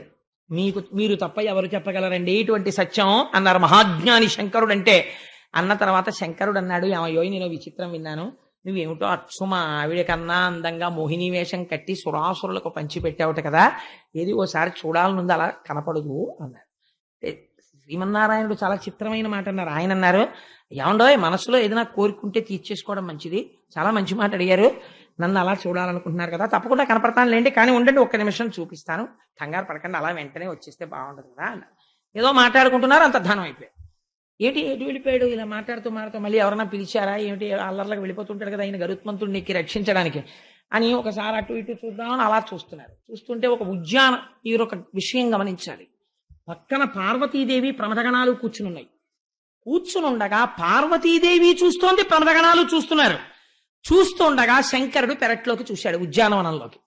ఒక అందమైనటువంటి 16 ఏళ్ల పడుచు ఆ అమ్మాయి ఒక పూల బంతి పట్టుకుని ఇలా బుగ్గల మీద పెట్టుకుని, ఇలా గుండెల మీద పెట్టుకుని, ఆ బంతి పైకేసి పట్టుకుని, తనకి తానే పందాలు ఒడ్డుకుని అలా ఎగరేసి పరిగెత్తుకుంటూ వెళ్ళి దాన్ని పట్టుకుని కింద పడి మీద పడి దాన్ని ఇలా బంతులు మన వాళ్ళు ఇలా ఆడుతుంటారు, 1 2 3 4 5 అని 100 వరకు లెక్కెట్టి బంతి ఆట ఆడుకుంటుంటే ఆ పిల్లని చూసి ఎంత బాగుందిరా ఈ పిల్ల అని మోహపడిపోయాడు పరమశివుడు. మీరు కథ వినండి అంతే, తొందరపడి నిర్ణయాలు తీసుకుని తీర్పులు చెప్పేయకండి అని గబగబా పిల్ల దగ్గరికి వెళ్ళాడు. ఆ పిల్ల దగ్గరికి వెళితే ఈ పిల్ల ఈయన వంక ఇలా చూసి ఏమీ చూడనట్టుగా ఇలా బంతి కోసం ఆడుకుంటున్నట్టు వెళ్ళిపోతుంది. ఈయన కూడా ఓ పిల్ల అంటూ ఆయన ఆవిడ వెంట ఈయన పడ్డాడు. అలా పిల్ల వెంట పడ్డాడు, వెళ్ళిపోతున్నాడు.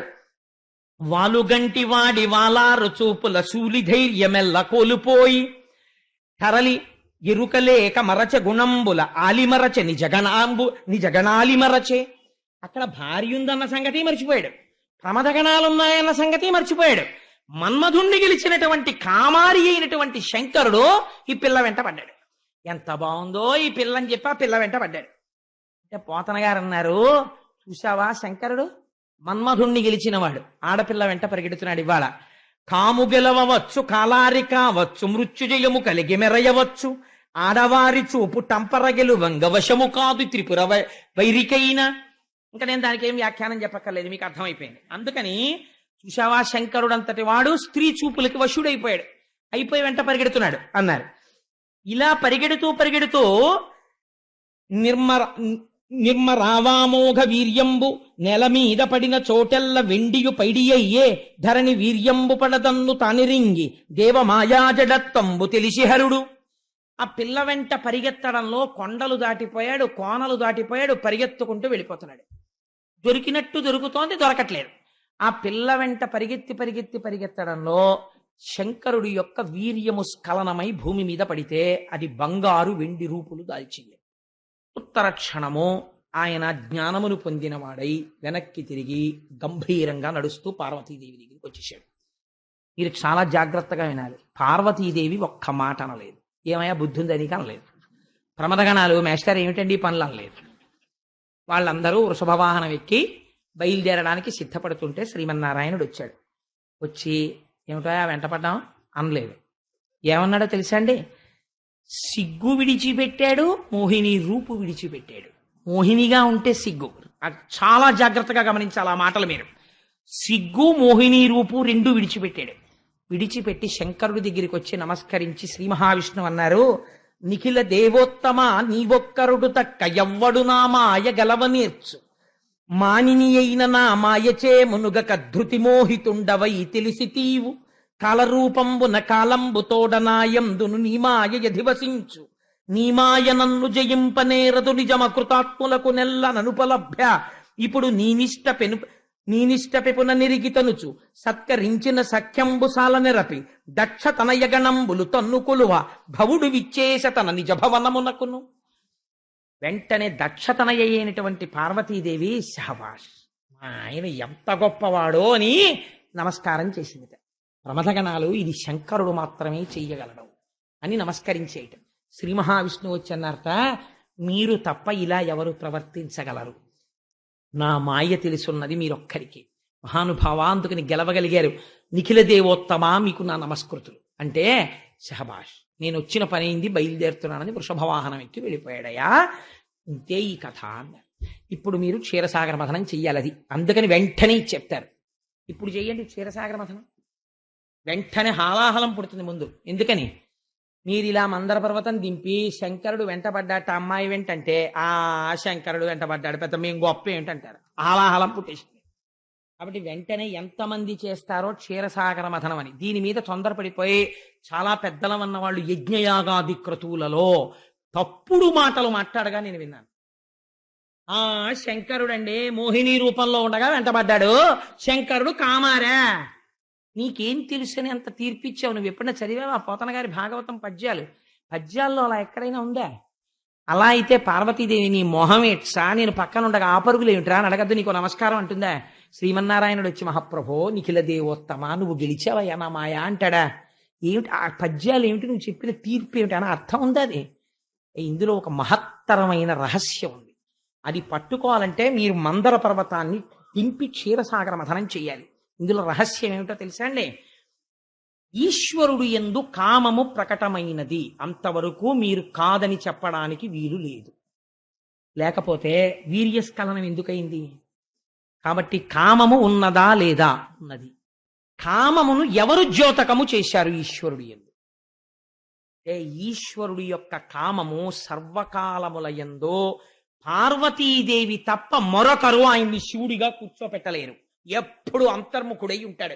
అటువంటి వాణ్ణి బహిర్ముఖుణ్ణి చేసి తండ్రితనం తీసుకురావాలంటే ఒక్క పార్వతీదేవికే సాధ్యమో. ఈ రహస్యాన్ని బయటపెట్టిన వారు ఎవరో తెలుసా అండి? శంకర భగవత్పాదులు సౌందర్యలహరిలో బయటపెట్టారు. హరిస్వామారాధ్య ప్రణత జన సౌభాగ్య జననీ పురాణారీ భూత్వా పురరపిమపి క్షోభమనయత్ స్మరోపిత్వానత్వారతి నయన లేహ్యేన వపుషా మునీనామప్యంత కథమివ మోహాయమిహతాం. అమ్మా, అసలు జగన్నాటకం ఆడిన దానివి నువ్వు. ఎందుకని? ఒక మహత్తరమైనటువంటి మంగళ కార్యము జరగాలి. ఏమిటా మంగళ కార్యము అంటే, నేను ఒక కత్తి పట్టుకుని ఒక ఆయన కాలు కోసేశాను అనుకోండి, నన్ను తీసుకెళ్లి ఎందుకు వచ్చిన మాటలో అఘాయిత్యం పని చేశాడు అంటారు కదా. నేను కొయ్యకూడదు అలా ఎవరిని, అది పరమదోషం. ఒక డాక్టర్ గారు ఒక మనిషిని పడుకోబెట్టి మత్తు ఇచ్చేసి నేను ఇంకా కాలు కోసేసేటప్పుడు తెలిసేట్టు కోసేశానేమో, ఆయన అయితే తెలియకుండా కోసేశాడు. వెంటనే ఆ రోగి యొక్క బంధువులు పోలీస్ కంప్లైంట్ ఇచ్చి పోలీసులకి ఈ డాక్టర్ గారికి సంఖ్యలు వేసి తీసుకెళ్ళిపోతారా? తీసుకెళ్ళరు. ఆయన గుండె కోసేస్తాడు. ఎవరు కంప్లైంట్ ఇవ్వరు. ఎందుకు ఇవ్వరు? ఆయన కాలు కోసేయడంలో దుష్టాంగములు ఖండించి శిష్టాంగములు రక్షిస్తాడు. ఆయన కొయ్యడం వేరు, నువ్వు కొయ్యడం వేరు. ఆయన కామమునకు వశుడైపోయితే ఏమవ్వాలో తెలుసండి, తర్వాత కూడా మోహిని తనకి చిక్కి తాను అనుభవించే వరకు కొండ కోనల యందు ఏకాంత ప్రదేశము వరకు వెళ్ళాడు కాబట్టి పైశాచికముగా పట్టుకోవాలి. అలా పట్టలేదు. ఆయన కామునకు వశుడు కాడు. కానీ ఆ క్షణమునందు కామమునందు పరిపూర్తిని పొందాడు. అలా ఎవరు పరిపూర్తి పొందేటట్టు చెయ్యగలరు? ఆయన ధర్మపత్ని చెయ్యగలదు. ఇప్పుడు ఆయన ధర్మపత్ని ఇక్కడ కూర్చుని వీక్షించినట్లున్నది. కానీ ఈవిడ తేజస్సు ఎవరిలో ప్రవేశించింది? ఈ బీజాక్షరోపాసన చేత నారాయణి నారాయణుడైనాడు పురుషరూపముతో. పురుషరూపముతో పురుషుడైన శివుని యొక్క వీర్యములను స్ఖలనము చేయించాలి. స్త్రీగా చేయిస్తే ధర్మపత్ని, దోషం లేదు. పురుషుడిగా ఎందుకు చేయించాలి? ఒక మూఢురాలొకతుంది ప్రపంచంలో, అలాంటి బిడ్డ పుట్టడు అని అనుకుందని. అనుకుని శివకేశవులకు బిడ్డలు పుడితే ఆయన చేతిలోనే చస్తాను అని వరం అడిగింది. కేశాది పాదాది పర్యంత శ్లోకములు అని శంకర భగవత్పాదులు పరమశివుడి మీద చేశారు.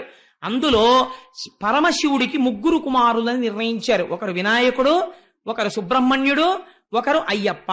3 కొడుకులు. తల్లి ఎవరు? శ్రీమన్నారాయణ. అలా ఎలా కుదురుతుంది? అక్కడే కూర్చుని ఆవిడ తన తేజస్సు నారాయణుణ్ణి నారాయణిగా మార్చి ఈ బీజాక్షరోపాసన చేత పరిపూర్ణమైనటువంటి కామతృప్తిని ఈశ్వరుని యందు కల్పించినది. ఇది జగత్ కళ్యాణం కోసం ఆయనకి కూడా తెలుసు. అందుకని జగత్ కళ్యాణకారకము కావడానికి కావలసినంత ఫలితము జరిగే వరకు మాత్రమే వెంటపడతాడు తప్ప ఆ తర్వాత ఈ మోహిని రూపమే బాగుంది, పార్వతీదేవికి నోటీస్ ఇస్తాను, డైవర్స్ నోటీస్ అనడం, ఇది శంకరుడి యొక్క స్థితి. ఇది నీకు తెలుసా? ఇది నీకు తెలిస్తే అయ్యప్ప స్వామి జననముంది మహిషిని సంహరించి మనని కాపాడి ఇలా పట్టుకు కూర్చుని యోగ పట్టం కట్టుకుని ఇలా కూర్చుంటారు. ఇలా కాళ్ళు పొరపాట్న కిందకొస్తాయేమో అని యోగ సిద్ధి పోకుండా ఉండడానికి పట్టం కట్టుకుని ఇలాగే కూర్చుని ఇలా పట్టుకుని ఉంటారు. ఇలా పట్టుకుని ఉంటే ఏమిటో తెలుసా అండి? మహిషి అంటే అజ్ఞానం. ఎవరు శివకేశవుల యొక్క ఏకత్వమును తెలుసుకోగలుగుతున్నారో, ఈ లీలలో ఉన్న అంతరార్థమును క్షీరసాగరమదనం చేసి పట్టుకోగలుగుతున్నారో వాళ్ళకొక రహస్యం తెలుస్తోంది. ఆ కామము తుచ్చకామము కాదు. డాక్టర్ గారు కాలాపరేషన్ చేసినట్టు, శరీరాన్ని బతికించి కాలొకటే తీసినట్టు, లోకమునంతటిని రక్షించడానికి కామమును తన యందు అంగీకరించినాడు. ఈ కామము లోకరక్షణము కొరక, ఈ కోమము తుచ్చకామమై ఒక స్త్రీ వెంట పడడానిక? ఈ లోకరక్షణము కోసమనే బయలుదేరి వైకుంఠానికి వచ్చాడు. పక్కన భార్య ప్రమథగణాలు చూస్తుండగా పరిగెత్తాడు. కారణం లోక కళ్యాణమును సాధించడానికి. ఇది ఆతృత. ఈ ఆతృతతో ఆనాడు ఈశ్వరుడు వేసిన ప్రతి అడుగులో లోకరక్షణ ఉన్నది. ఇది నీకు గ్రహించలేనప్పుడు నువ్వు హాలాహలమునందు కాలిపోతున్నావు. నీ మనస్సు తెలుసుకోవలసిన దాన్ని తెలుసుకోలేదు, పట్టుకోవలసిన దాన్ని పట్టుకోలేదు. అందుకే ఒక వార్నింగ్ వేస్తారు మన సంప్రదాయంలో, మహాత్ముల జననములను నీవెంచకు, నీకు చేత కాదు. ఋతాచి ఒక అప్సరస చూసి మోహించాడు వేదవ్యాసుడు. వేదవ్యాసుడు అంటే ఎటువంటి బ్రహ్మిష్టండి. వేదవ్యాసుడేమిటి, ఒక అప్సరస ఘృతాచిని చూసి మోహించడం ఏమిటి? మోహించి ఆశ్చర్యం తన వీర్యమును ఒక చిలుక ఎందుంచాడు. శుకబ్రహ్మ మహాబ్రహ్మి, బ్రాహ్మీమయ మూర్తి జన్మించారు. నిజంగా శంకరుడే కనుక విర్రికామముతో పరిగెత్తినది యథార్థమైతే, నిజంగా నారాయణుడు కనుక కేవలము తన అంగాంగ ప్రదర్శనం చేసేటటువంటి తుచ్చమైనటువంటి సౌందర్యాన్ని ప్రకటనము చేసినట్టయితే, వారిద్దరి తేజస్సుల వలన పుట్టిన భూతము కోట్ల మహిషుల కన్నా ప్రమాదకరమై లోకాన్ని నాశనం చెయ్యాలి. వాళ్ళిద్దరి యందు ఎంత పవిత్ర భావన ఉన్నదో మనని రక్షించడానికి తల్లిదండ్రులై నిలబడ్డారు. అలా నిలబడితే పుట్టినవారు అయ్యప్ప స్వామి. ఇది తెలియడం జ్ఞానం. లోకరక్షకుడిగా అంగీకరించి మీరు భక్తితో ఇలా నమస్కరిస్తే, అందుకే ఇందరు బిడ్డల్ని తన కాళ్ళ దగ్గర పెట్టుకుని భాగవతం వినిపించి అలా కూర్చుని ఇలా ముద్ర పట్టి జ్ఞానబోధ చేయించి తనే ఊరి మధ్యలోకి వచ్చి కూర్చుని నా పిల్లలందరూ వింటున్నారని పొంగిపోతూ మనందరం ఎంత మర్యాదో చూడండి ఆయనకి. ఎప్పుడైనా నేను అలివి మీరిపోయి ప్రసాదాలు ఇస్తూ ఉండగా లేకపోతే ఉపన్యాసం అవుతూ ఉండగా 9 దాటుతుంది. ఒక్కొక్కసారి 9 దాటితే 9 అయిపోయిందా నేను పడుకుంటాను నోర్మై అన్నారు అనుకోండి, నేను ఆపేయాలి.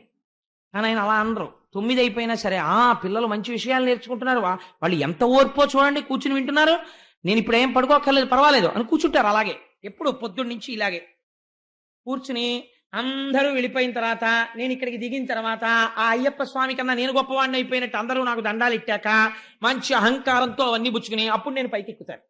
పైకెక్కి అప్పుడు వెళ్ళి నిలబడ్డాక అప్పుడు హరివరాసనం అని అప్పుడు ఏకాంత సేవ పుచ్చుకుంటారు. ఏమి ఆత్మీయత నా తండ్రిది, ఏమి వాత్సల్యం, ఏమి జ్ఞానబోధ. ఇలా జ్ఞానముద్ర పట్టడంలో పైశాచిక కామం అయితే ఇటువంటి మహాపురుషోదయం ఎందుకైంది, మహిషి సంహారం ఎందుకైందండి? దాన్ని బట్టైనా తెలుసుకోవాలి. చేతకాని తీర్పులు చెప్పడం మానేయాలి. అవతార ప్రయోజనాలు తెలుసుకోవాలి. దానికి క్షీరసాగర మథనం చేయగలగాలి. పెద్దల ద్వారా విషయాన్ని పట్టుకోగలగాలి. అది చేత కాకుండా ధూర్తతనంతో తనకే తెలుసన్నట్టు తప్పుడు పని తాను చేస్తూ శంకరుణ్ణి ఆదర్శం, నాకు నారాయణుడి ఆదర్శం అనకూడదు. వాళ్ళిద్దరూ పురుషులు పురుష స్త్రీ రూపములతో సంగమించి లోక కళ్యాణం చేశారు. నువ్వు చేయి, నేను చూస్తాను. ఎందుకు వచ్చిన చేతకాని మాటలు? కాబట్టి ఇక్కడ క్షీరసాగర మథనము చెయ్యగలిగితే నీకు అమృతమైనటువంటి అయ్యప్ప స్వామి అమృత ఫలంగా దొరికేస్తున్నారు నీకు. ఇవాళ నువ్వు అయ్యప్ప స్వామి దర్శనం చేయకుండా వెళ్ళిపోతే క్షీరసాగర మథనంలో అమృతం అక్కర్లేదని వెళ్ళిపోయినట్టే. కాబట్టి ఇవాళ సభ అయిపోయాక మనందరం ఏం చేయాలి? తప్పకుండా ఇంతమందిని అయ్యప్ప స్వామి దర్శనం చెయ్యాలి. ఎవరు చేశారో వాళ్ళు అమృతం తాగారు, ఎవరు చేయలేదో నేను పూర్తి చేయను. రేపటి రోజున విరాట్ రూపం శ్రీ మహావిష్ణువు వామనమూర్తిగా వస్తారు. నిజంగా సౌందర్యం చూడాలి. ఇలా అడగడం చేత కానివాడు, ఇలా పెట్టడం మాత్రమే తెలుసున్నవాడు ఇలా అడగడానికి వస్తాడు. ఏమి వామనమూర్తో, ఏమి కవితా సౌరభమో పోతన గారు విజృంభించేస్తారు. నిజంగా అలా ఉంటుంది ఆ వామనావతార ఘట్టం.